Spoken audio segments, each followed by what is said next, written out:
ونصلي ونسلم على سيدنا ونبينا ورسولنا محمد وعلى آله وأصحابه أجمعين.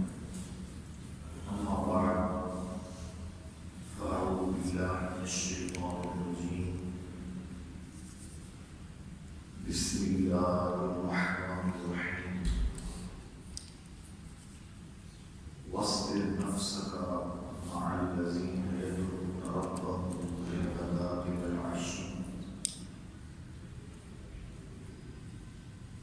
صدق الله العظيم وصدق رسوله النبي الكريم. إن الله وملائكته يصلون على النبي يا أيها الذين آمنوا صلوا عليه وسلموا تسليما.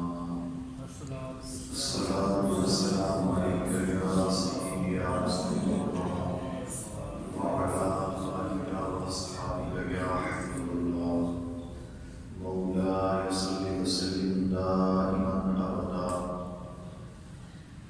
على حبيبك خير الخلق كلهم. هو الحبيب الذي ترجع شفاعته لكل هول من الأهوال مقتحم.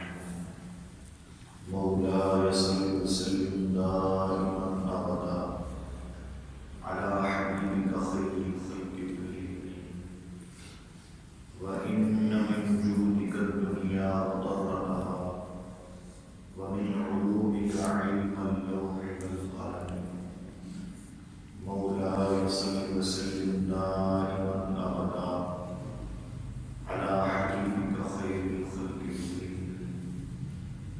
يا رب بالمصطفى بلغ مقاصدنا واغفر لنا ما مضى يا واسع الكرم. مولاي صل وسلم دائما أبدا على حبيبك خير الخلق كلهم. بلغ العلا بكماله، كشف الدجى بجماله، حسنت جميع خصاله. صلوا عليه وآله وسلموا تسليما كثيرا كثيرا. صلى الله تعالى على حبيبه سيدنا ومولانا محمد صلى الله تعالى عليه وسلم.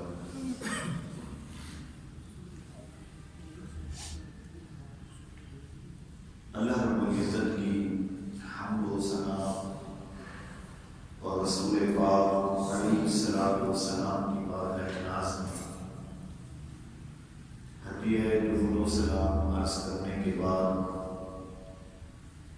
رب العزت کی بارگاہ بے نیاز میں عاجزانہ انکسارانہ التجا اور استدعا ہے کہ رب کائنات ہم سب کا دل بیٹھنا اپنی بارگاہ میں قبول فرمائے. گزشتہ 4 جمعوں سے ہم قرآن مجید کی سورہ الکہف کا مطالعہ کر رہے ہیں. ایک جمعہ پر اصحاب الرقیم کی شان اور ان کا واقعہ بیان ہوا. پھر 3 جمعۃ المبارک مسلسل اصحاب کہف کے ذکر سے ہم نے برکت حاصل کی. تو آج ہم پھر سورہ الکہف کی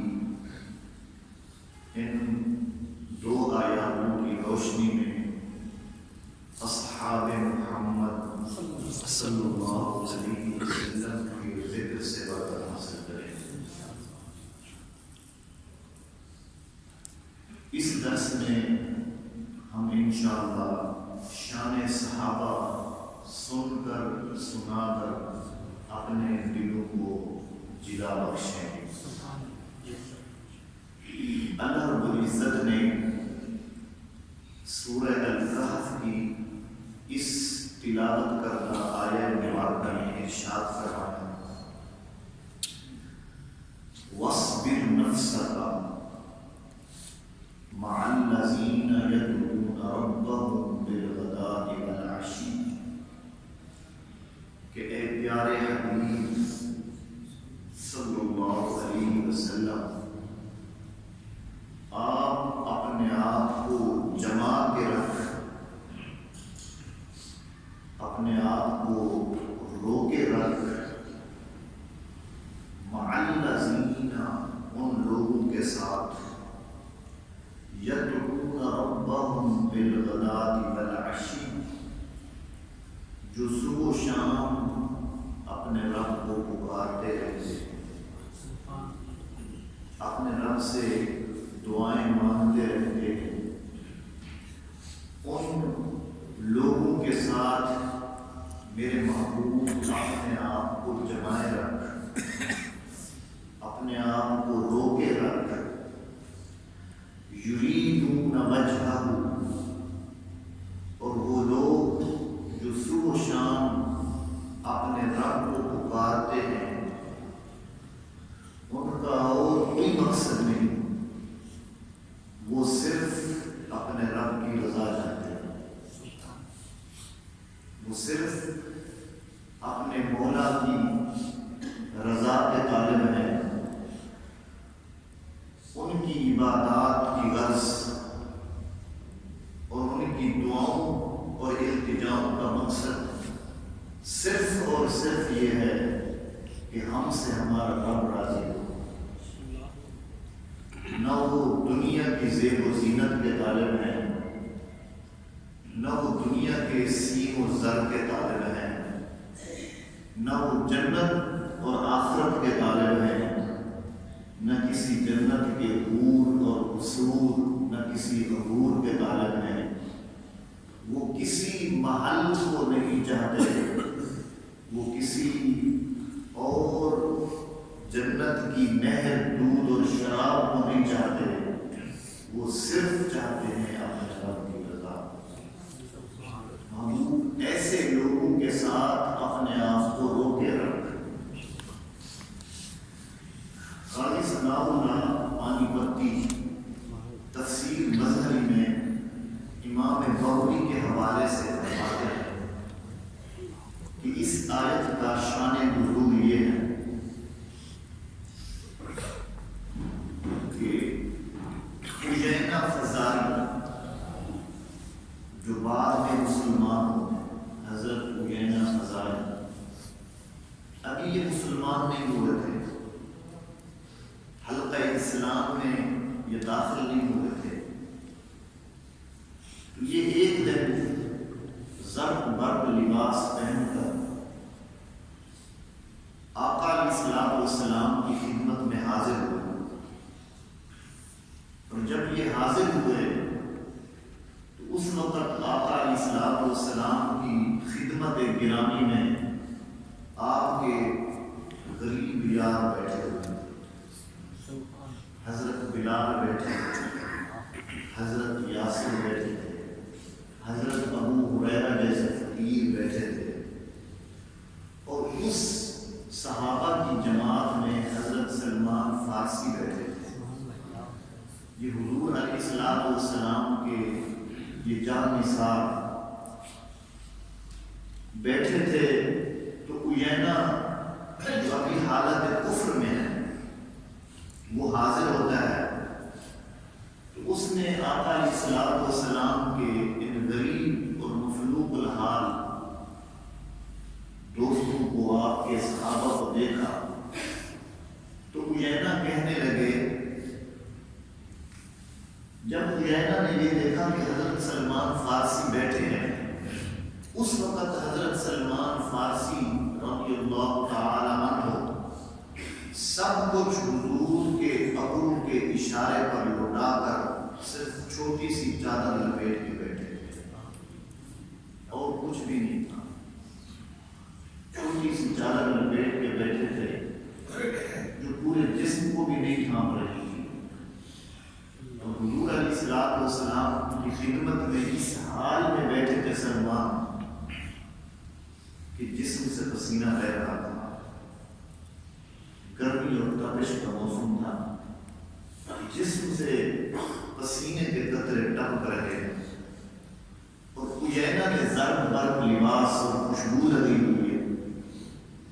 تو اجینا بولے کہ یا محمد صلی اللہ علیہ وسلم، کیا آپ کو ان لوگوں کی اس حالت اور بدبو سے دکھ نہیں ہوتا؟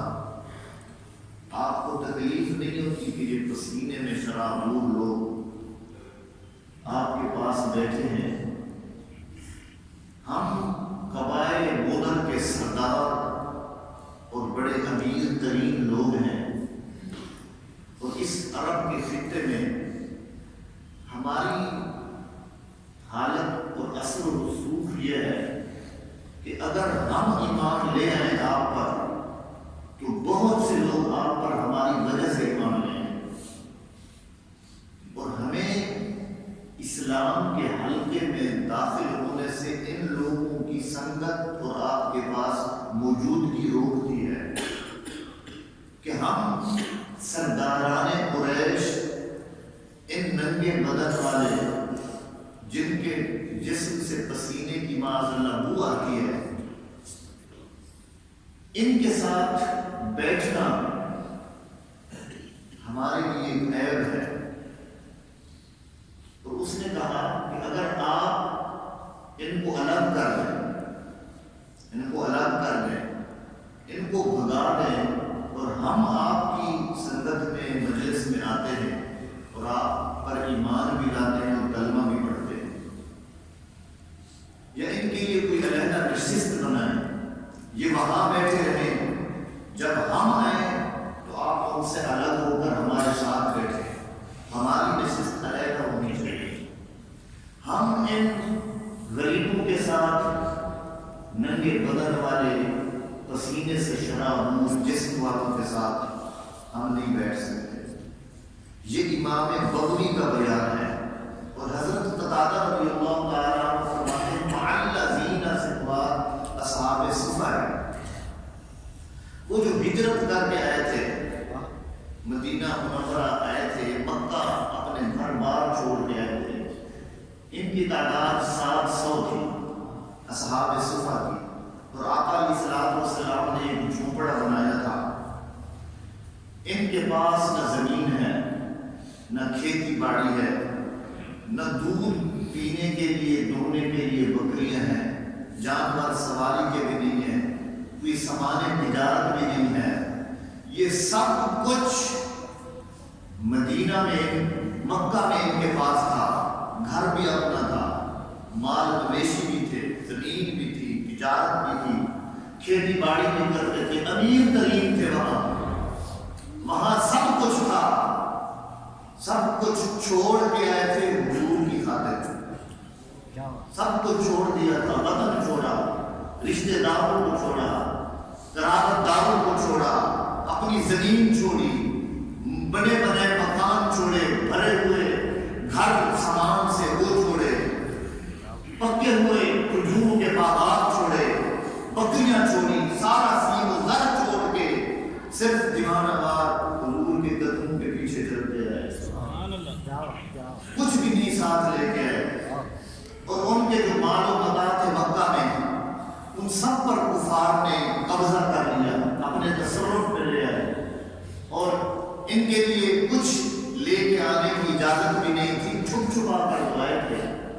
اور آقا علیہ الصلوۃ والسلام کا در دولت جہاں تھا، جہاں آج عائشہ پاک کا حجرہ ہے، جہاں آج والی کائنات آرام فرما رہا ہے، اس جگہ کے ساتھ جہاں مسجد نبوی ہے، اس جگہ پر آقا علیہ الصلوۃ والسلام نے اپنے مسافر یاروں کے لیے جھونپڑا بنایا، اور ان کا کوئی تجارت نہیں، کھیتی نہیں، بکریاں نہیں، مال نہیں، سواری نہیں، کھانے پینے کے لیے بھی کچھ نہیں۔ صبح کو ملتا ہے ایک ٹکڑا تو صبح شام کو نہیں ملتا، شام کو ملتا ہے تو صبح نہیں ملتا۔ اور حضرت سیدنا ابو ہریرہ رضی اللہ تعالیٰ عنہ کی تو حالت یہ تھی کہ چلتے چلتے راستے اور آقا علیہ السلام جب اپنے مفلوق الحال یاروں کو دیکھتے تھے تو جب آپ کا صبر کا پیمانہ لبریز ہونے لگتا تھا تو پھر آپ کے دریائے رحمت کو جوش بھی آتا تھا. کبھی کبھی ایک پیالے سے 70 لوگوں کو سیراب کر دیتے تھے ایک پیالے سے, اور کبھی کبھی سالن کے ایک پیالے سے سارے لوگوں کو سیراب کر دیتے تھے, پیٹ بھر کے پلا دیتے تھے. اور یہ اصحاب صفا جن کے پاس کچھ بھی نہیں تھا, حضرت یاسر بیٹھے ہوئے تھے, حضرت خبیب بیٹھے ہوئے تھے, حضرت بلال بیٹھے ہوئے, سلمان بیٹھے ہوئے تھے, حضرت ابو ہریرہ بیٹھے ہوئے تھے, جنہوں نے سب کچھ قربان کر کے ایک جھوپڑے کے نیچے سب چھپا کے بیٹھے. اور کام کیا تھا؟ ایک نماز کے بعد دوسری نماز کا انتظار کرتے, بس یہ کام تھا. ایک نماز کے بعد دوسری نماز کا انتظار کرتے تھے, اور تن دھاپنے کے کپڑے پورے کے پورے, اس کے علاوہ کوئی ایسی چٹائی نہیں ملتی جیسے نیچے بچھا لے.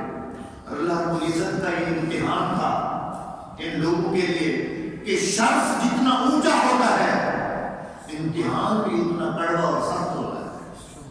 مقام جتنا بلند ہوتا ہے امتحان بھی اتنا سخت ہوتا ہے. تو اللہ رب العزت نے سب سے پہلے یہ امتحان لیا کہ گھر بار چھوڑو, وطن چھوڑو, بیت اللہ جیسے اللہ کے گھر کی ہواؤں اور فضاؤں سے لگنے والی آواز ان کو جسم کو لگتی تھی وہ چھوڑو, اور جا کر میرے روح کے پیچھے ہجرت کرو. تو وہاں بیٹھے تھے, تو وہاں پر یہ اجینا جو بعد میں اسلام لے حضرت اجینا رضی اللہ تعالیٰ عنہ, انہوں نے آ کر کہا کہ ان اصحاب صفا کو الگ کرو اور ہماری سنت میں بیٹھنا ہے. اگر آپ چاہتے ہیں کہ ہم ایمان لے آئیں, ہم کلمہ پڑھیں اور ہماری وجہ سے کثیر تعداد لوگوں کی حلقہ اسلام میں داخل ہوگی, اور ان کو الگ کرو, ہم آپ کی سنت میں آتے ہیں.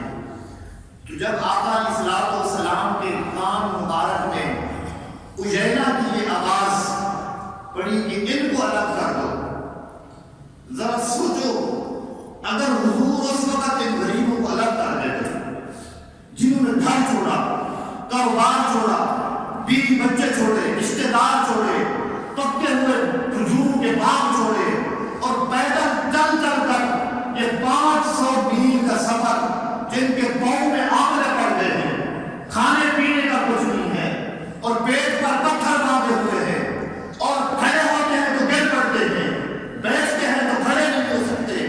کمزوری کی یہ حالت اور کمزور اتنا کہ بیٹھ نہیں سکتے. لیکن ایسی کمزوری کی حالت میں جب آقا فرما دیتے کہ دشمن کا سامنا ہے آ جاؤ, تو پھر یہ نہیں کہتے تھے کہ یا رسول اللہ ہم تو اٹھ نہیں سکتے, ہم تو کھڑے نہیں ہو سکتے, ہم غزوے میں شریک نہیں ہو سکتے. اس وقت آقا اشارہ فرماتے, جتنا اٹھ سکنے والے لوگ اسی وقت کھڑے ہو کے حضور کے ساتھ ہو جاتے ہیں.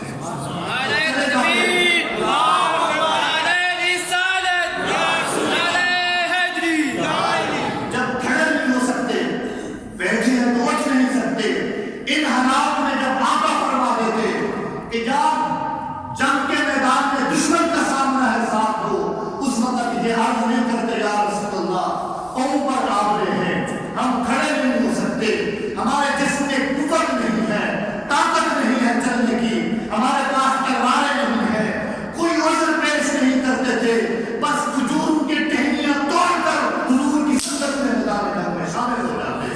اگر حضور فرما دیتے تم الگ ہو جاؤ, ایسے لوگوں کو حضور فرما دیتے کہ تم الگ ہو جاؤ, تمہاری نشست یہ ہے اور ایک زرد برق لباس والوں کی یہ ہے, تو ذرا بتاؤ ابو ہریرہ کے دل میں کیا گزرتی, حضرت بلال حبشی کے دل میں کیا گزرتی, اور سلمان فارسی جو سب تک اٹھا کر بیٹھے ہیں اور جسم ڈھانپنے کا کپڑا نہیں ہے, ان کے دل پر کیا گزرتی.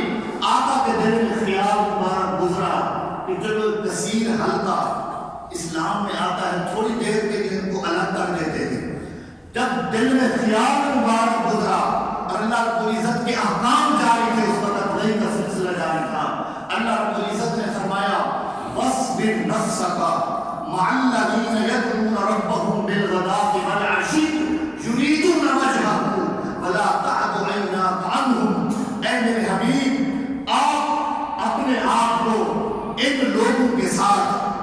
بلال حبشی کے ساتھ، اس سلمان کے ساتھ، اس یاسر کے ساتھ، اس خبیب کے ساتھ اپنے آپ کو روک کے رکھ لے، صبح شام مجھ رب کی رضا کرتے ہیں۔ وَلَا تَعْدُ عَيْنَاكَ عَنْهُمْ، محبوب ان کو دور کرنا تو الگ کی بات ہے، الگ بات ہے، ان کے لیے نشست نہ بنانا الگ، یہ دور کی بات ہے۔ محبوب تیرا رب یہ بھی نہیں چاہتا کہ ان کے تو آنکھ موڑ لے ان سے۔ وَلَا تَعْدُ عَيْنَاكَ عَنْهُمْ، محبوب ان سے آنکھ بھی نہ موڑ۔ وَلَا تَعْدُ عَيْنَاكَ، نہ موڑ محبوب، رخ موڑنا دور کی بات ہے، الگ کرنا دور کی بات ہے، ان کی مجلس الگ بنانا دور کی بات ہے۔ محبوب یہ تیرے یار، یہ تیرے صحابہ، یہ مہاجر، یہ سب کچھ تیری رضا کی خاطر قربان کرنے والوں کے لیے تیرے رب کا فیصلہ یہ ہے۔ محبوب ان سے آنکھ بھی نہ موڑ، ان سے آنکھ بھی نہ موڑ۔ کیا مطلب ہے؟ محبوب ہر وقت ان کو اپنی آنکھوں میں رکھ، ہر وقت محبوب آپ ان کو اپنی آنکھوں میں رکھ، اپنی نگاہ بھی نہ موڑ۔ ترید زینت الحیات الدنیا، کہ دنیاوی زینت کو چاہتے ہوئے، دنیاوی، اللہ رب العزت نے ایک مقام پر فرمایا فَإِنَّكَ بِأَعْيُنِنَا، محبوب آپ ان کفار سے نہ گھبرایا کریں۔ فَإِنَّكَ، بے شک آپ، بِأَعْيُنِنَا، محبوب آپ ہماری آنکھوں میں رہتے ہیں، محبوب آپ ہماری آنکھوں میں رہتے ہیں، آپ ان سے نہ گھبرایا کر، آپ ہماری آنکھوں میں رہتے ہیں۔ اس مقام پر فرمایا محبوب ان سے آنکھ نہ پھیر، یہ تیری آنکھوں میں رہتے ہیں، ان کو بھی اپنی آنکھ میں رکھ۔ ہم تجھے اپنی آنکھ میں رکھتے ہیں، آپ انہیں اپنی آنکھ میں رکھو۔ ہم آپ کو حفاظت میں رکھتے ہیں، آپ انہیں حفاظت میں رکھو۔ ہماری ساری توجہ محبوب تیری طرف رکھتی ہے، تیری ساری توجہ ان کی طرف لینی چاہیے۔ وَلَا تَعْدُ عَيْنَاكَ عَنْهُمْ، ان سے آنکھ نہ موڑ محبوب۔ تُرِيدُ زِینَتَ الْحَیَاةِ الدُّنْیَا، دنیاوی زیب و زینت کو چاہتے ہوئے۔ وَلَا تُطِعْ مَنْ أَغْفَلْنَا قَلْبَهُ عَنْ ذِکْرِنَا وَاتَّبَعَ هَوَاهُ وَكَانَ أَمْرُهُ فُرُطًا، یہ سورہ الکہف کی آیاتیں ہیں۔ اللہ رب العزت نے فرمایا محبوب اس شخص کی اطاعت نہ کر، یہ اجینا کی اطاعت نہ کر۔ من اغفلنا قلبه عن ذکرنا، جس شخص کے دل کو ہم نے اپنی یاد سے غافل کر دیا۔ من اغفلنا قلبه عن ذکرنا، جس کے دل کو ہم نے اپنی یاد سے غافل کر دیا ہے۔ ان غافلوں کی طرف توجہ نہ کر، جو تیری طرف متوجہ رہتے محبوب، تو بھی انہیں کی طرف توجہ کر، کیا ہوا؟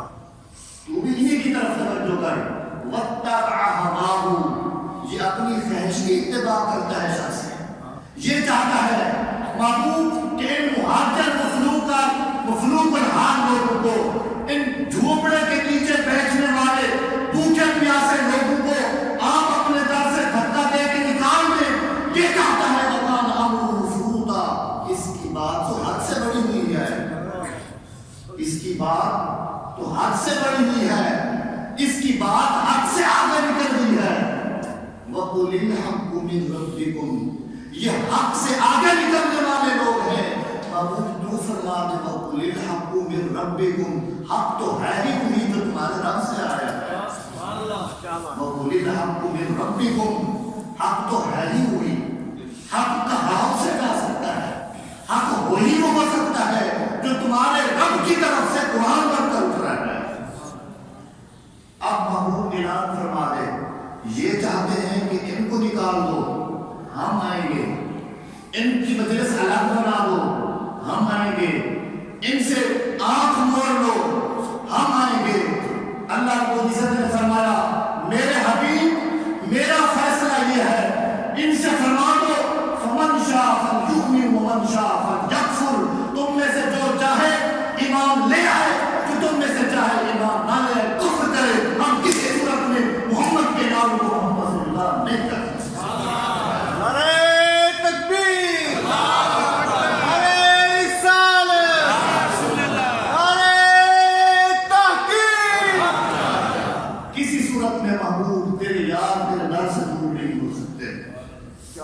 فمن شاء فلیؤمن ومن ومن شاء فلیکفر. علم بلاغت کی اصطلاح میں امر کا صیغہ مجازی طور پر تہدید کے لیے استعمال ہوتا ہے. تہدید، دھمکی، وعید سنانے کے لیے امر کا صیغہ استعمال ہوتا ہے. یہاں پر فمن شاء فلیؤمن ومن شاء فلیکفر، یہاں دو صیغے امر کے ہیں، تہدید کے لیے. اللہ رب العزت نے دھمکی دی ہے، چاہو تو ایمان لے اور تمہارا اپنا بھلا ہوگا، چاہو تو کفر کرو تمہارا اپنا نقصان ہوگا. مجھے ماننے نہ ماننے سے کوئی فرق نہیں پڑتا. ساری دنیا مجھے مان لے، میری شان بڑھتی نہیں ہے، اور ساری دنیا میرا انکار کر دے، میری شان گھٹتی نہیں ہے. جو مجھ پر ایمان لے آئے گا اس کا اپنا فائدہ، جو میرا انکار کرے گا اس کا اپنا نقصان. مجھے ماننے نہ ماننے سے کچھ نہیں ہوتا. میں یہ دیکھنا چاہتا ہوں میرے محبوب کو کون مانا ہے. میں یہ دیکھنا چاہتا ہوں کہ ان کو کون مانتا ہے. میری رضا ان کو ماننے میں ہے، میری رضا ان کو ماننے میں ہے. میں یہ دیکھنا چاہتا ہوں کون میرے محبوب کو مانتا ہے اور کون نہیں مانتا. یہی ہدایت کا معیار ہے. یہ سمجھتے ہیں کہ شاید شرافت اور عزت کا معیار زرق برق لباس ہے اور اونچے اونچے مکان ہیں. یہ سمجھتے ہیں کہ جس کے پاس سیم و زر کے انبار ہوں شاید عزت کا معیار یہ ہے. نہیں نہیں محبوب، زرق برق لباس عزت اور قدر کا معیار نہیں ہے. عزت کا معیار غلامی مصطفیٰ پر ہو گیا. عزت کا معیار حضور کی غلامی میں ہے. جو اپنے دل کو خواہشات سے خالی کرے، جو اپنے من کو، اپنے تن کو دنیاوی خواہشات سے خالی کرے، رذائل سے خالی کرے، اپنے تن من صاف کر کے حضور کا عشق اپنے سینے میں ڈال کر اس چھاتی کو منور کرے. عزت کا معیار رب کے نزدیک یہ ہے. فمن شاء فلیؤمن ومن شاء فلیکفر. جو چاہے ایمان لے آئے، جو چاہے کفر کرے، اس کی مرضی ہے. ان کو دور نہیں کیا جا سکتا. اچھا مجھے بتاؤ، کوئی بڑا آدمی کہہ دے کسی کو کہ یہ بندہ آپ کو مانے یا نہ مانے، میں وقت کا وزیر اعظم کہتا ہوں اس بندے کو دور نہیں کرنا، اپنی سنت سے اس بندے کو دور نہیں کرنا، تو اس بندے کے دل کو بھی کچھ خوشی ہوگی، اس بندے کے دل کو بھی کچھ خوشی ہوگی کہ میرے بارے میں وزیر اعظم نے کہا ہے کہ اس کو یہاں سے حال سے نہیں نکالنا، اس کو پاس رکھنا ہے، اس کا خیال رکھنا ہے. اگر کوئی دنیا دار بڑا آدمی کسی کو کہہ دے کہ اس کو نہ نکالا جائے، اس کی خوشی کی تو حد نہیں رہتی. جن کے بارے میں رب نے کہا ہوگا محبوب ان کو نہ نکالے، ان کو دھکا دے، ان کی خوشی کی بھی کچھ حد ہوگی، ان کی خوشی کی کوئی حد نہ ہوگی. اللہ کو عزت نے ان کے پھٹے پرانے لباس کو نہیں دیکھا. یہ دیکھیں، یہ ہے ایمان، یہ ہے ایمان. غزوہ بدر میں کیا ہوا تھا؟ یہی لوگ جا رہے تھے، ہجرت کے فوراً بعد غزوہ بدر ہوا تھا، اور کسی کے سر پہ پگڑی ہے پھٹی ہوئی، کسی کے سر پہ نہیں ہے، لباس پھٹا پرانا، کئی پیروں میں لگے ہوئے ہیں، اور ہاتھ میں تلواریں بھی نہیں ہیں، خالی ہاتھ جا رہے ہیں. اور لوگوں نے پوچھا وہاں 1000 کی تعداد اسلحہ سے مسلح ہے اور تمہارے ہاتھ میں کچھ بھی نہیں ہے، اور تم کس سہارے پر جا رہے ہو؟ انہوں نے کہا نہ نیزو پر نہ بھالے پر، فقط سہارا ہے اس کالی کملی والے.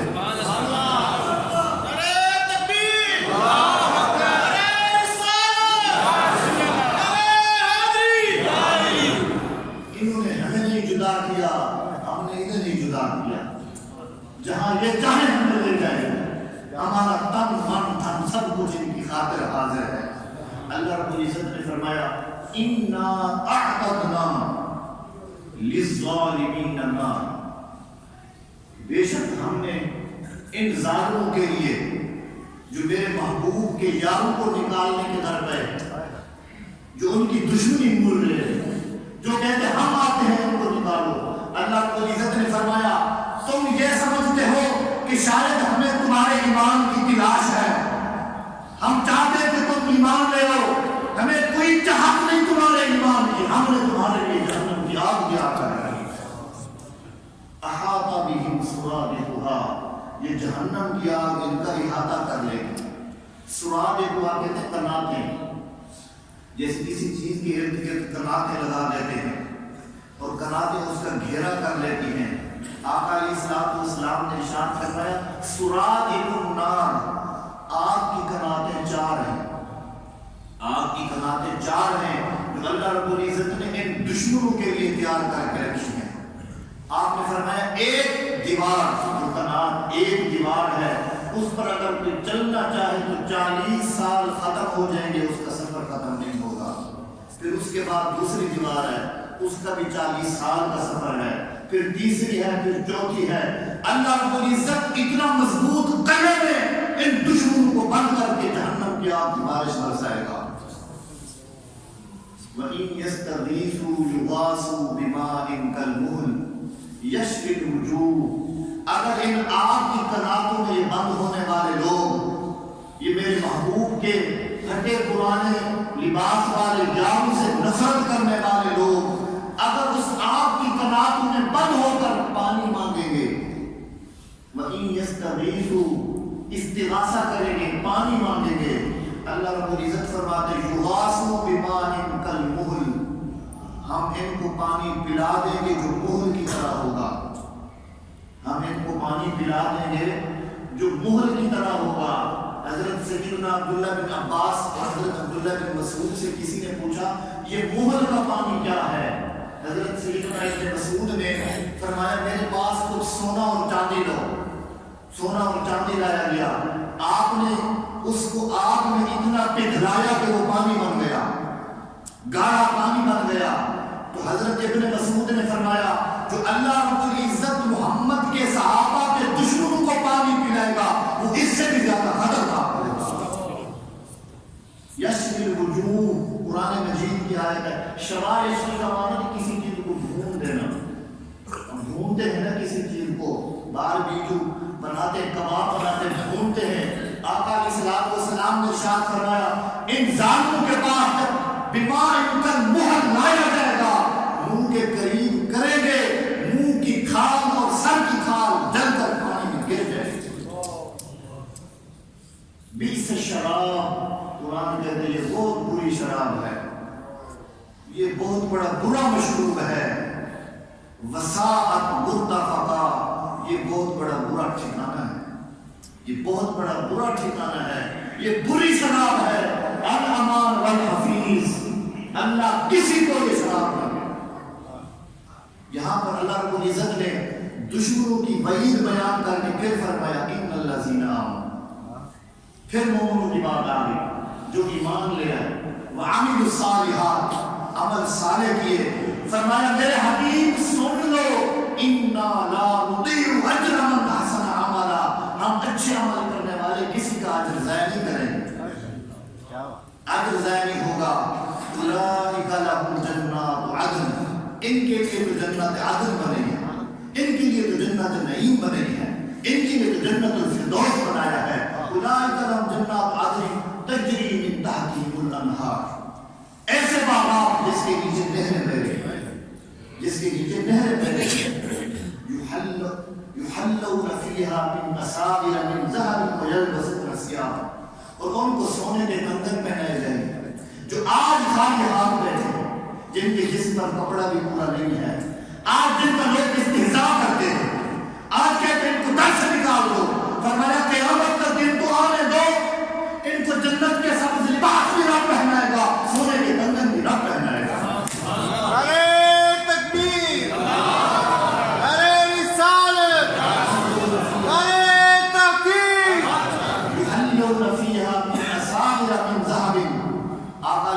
السلام نے ارشاد فرمایا، حدیث پاک ہے، آقا نے ارشاد فرمایا اگر ادنا جنتی کا ادنا زیور، ادنا جنتی کا ادنا زیور اگر دنیا کے تمام سیم و زر کے ساتھ مقابلہ کیا جائے تب بھی اس کی قیمت زیادہ ہوگی، تب بھی اس کی قیمت زیادہ ہوگی۔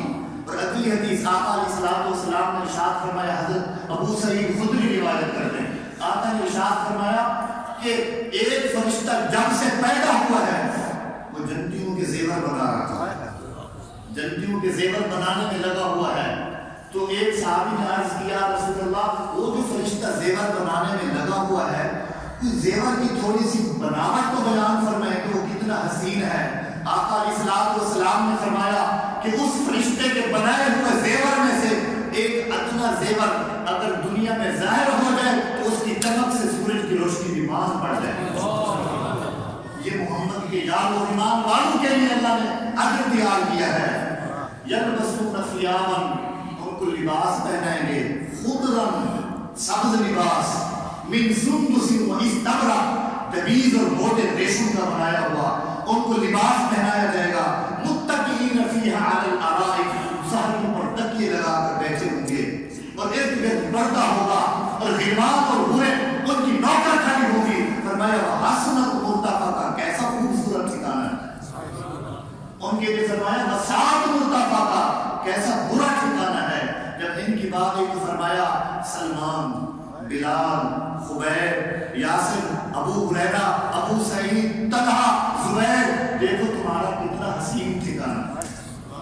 وسعت مرتفقہ یہاں پر اصحاب کہف کی عظمت بیان کرنے کے بعد اللہ رب العزت نے چاہا کہ اس عیسیٰ علیہ السلام کے یاروں کی ماننے والوں کی تو عظمت بیان ہو گئی. اب سنو محمد کے یاروں کی یہ شان ہے حضور کے ماننے والوں کی یہ شان ہے.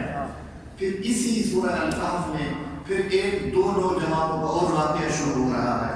اللہ نے زندگی بخشی تو انشاءاللہ کچھ میں سورہ الکہف کے درس کریں گے. وما علی